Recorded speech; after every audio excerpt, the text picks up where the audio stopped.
Hallelujah, praise the Lord. आज हम विषय लेके आए कि मसीहों को कैसे बचाया जाए, परमेश्वर के लोगों को कैसे बचाया जाए। क्या करें ऐसा, क्या करें।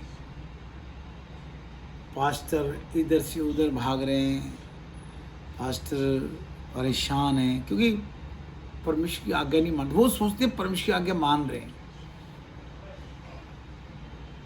बाइबल में लिखा हुआ है कि जब जब कोई दिक्कत आई है, कोई परेशानी आई है, तो दिक्कत परेशानी कैसे आती है, बाइबल ही बताती है। अय्यूब की किताब में लिखा है कि परमेश्वर शैतान को कहते हैं, तूने मेरे अय्यूब को देखा है, जा। शैतान को सब मालूम है कि हम लोग कहाँ गलती करते हैं, क्या नहीं करते। शैतान बताता परमेश्वर को कि अय्यूब तेरा इसलिए भय नहीं मानता, वो इसलिए मानता है तूने उसके हर चीज में अपना पैरा लगा रखा है। पर हम लोग बाइबल के अनुसार नहीं चलते। अब हम बात करें मसीह को कैसे बचाया जाए, ऐसा क्या करें। हमें किसी को मारने की इजाज़त भी नहीं है, किसी से लड़ाई करने की भी इजाज़त नहीं है, गाली देने की भी इजाज़त नहीं है, क्योंकि सामने वाले में भी परमेश्वर का आत्मा है, परमेश्वर है। क्योंकि परमेश्वर कहता है जो मनुष्य को मारेगा मैं उसको मारूंगा। अब क्या किया जाए ऐसा। एस्तर की किताब अगर हम पढ़ते हैं, बाइबल में है, तो उसमें एक राजा होता है, क्या नाम राजा का? सेर्श। और वो एक आदमी है, उसका नाम हमान है। उसको वो बड़ी सीट दे देता है और ये भी कहता कि ये जब निकले गेट से आए जाए कहीं से, तो इसको दंडवत करना, इसके अपना सिर झुकाना उसके आगे।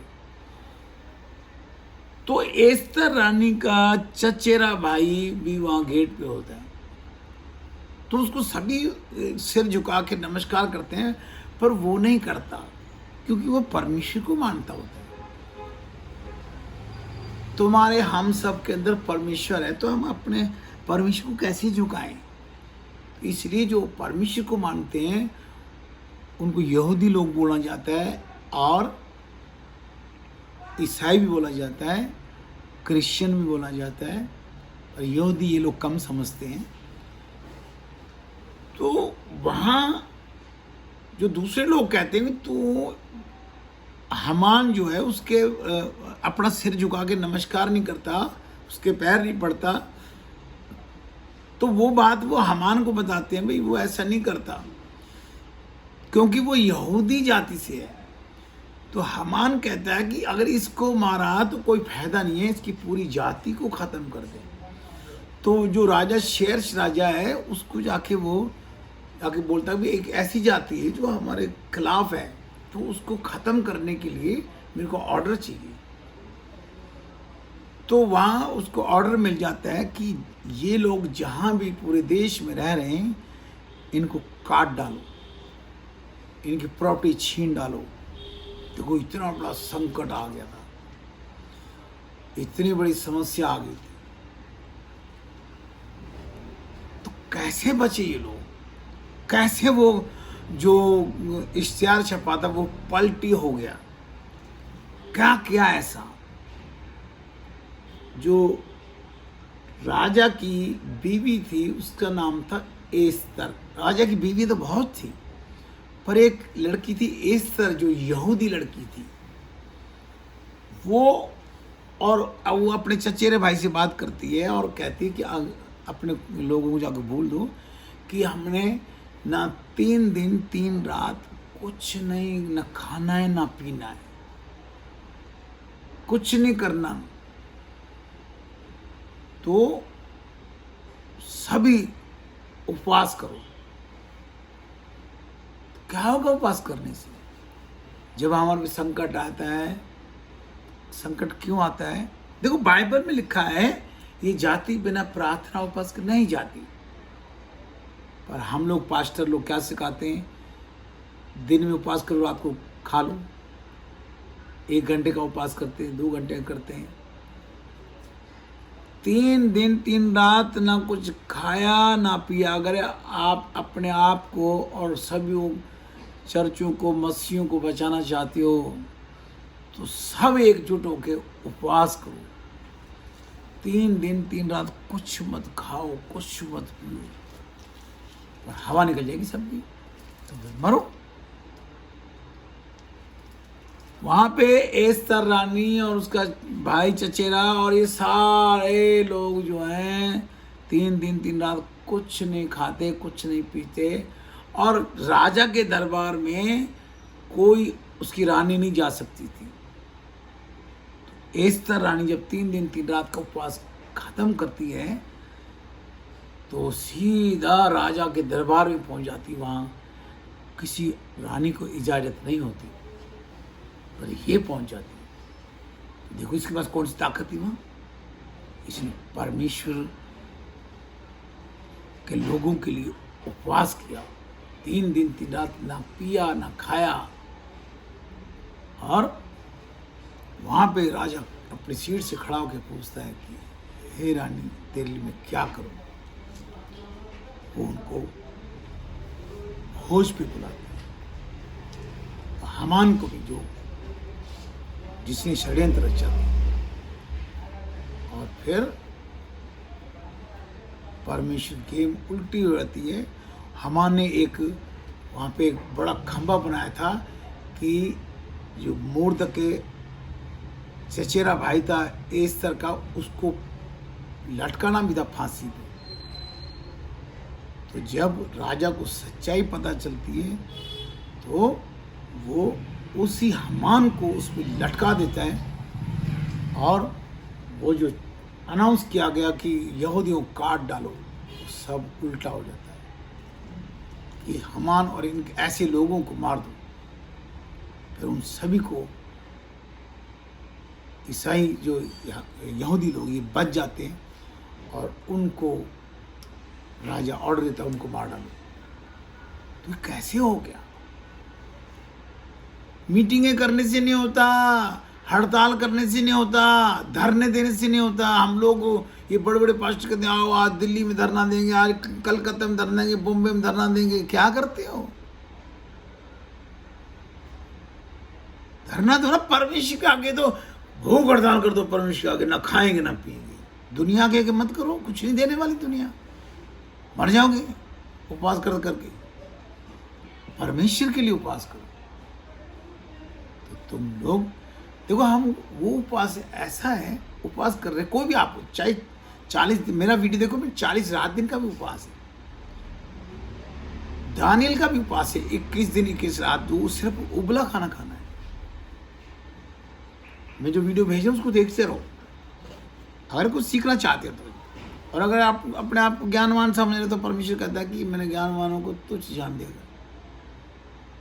ध्यान रखो, कोई सिखाने वाला नहीं है, पवित्र आत्मा सिखाता है।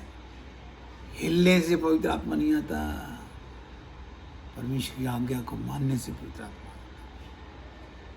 लिखा है बाइबल में कि जो परमेश्वर की आज्ञा को मानता है पवित्र आत्मा उसी को मिलता है। अब कहाँ लिखा है? ढूंढते रहो,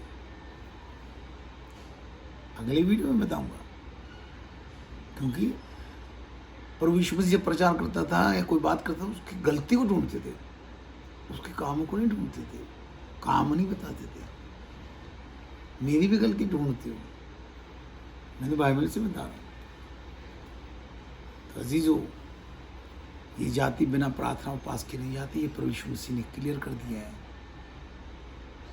ये मत को हम उपवास से मर जाएंगे।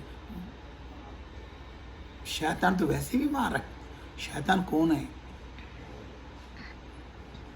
परमेश्वर भेजता है, किसी के अंदर ही भेजेगा। तो फिर हम शैतान को बदनाम करते हैं।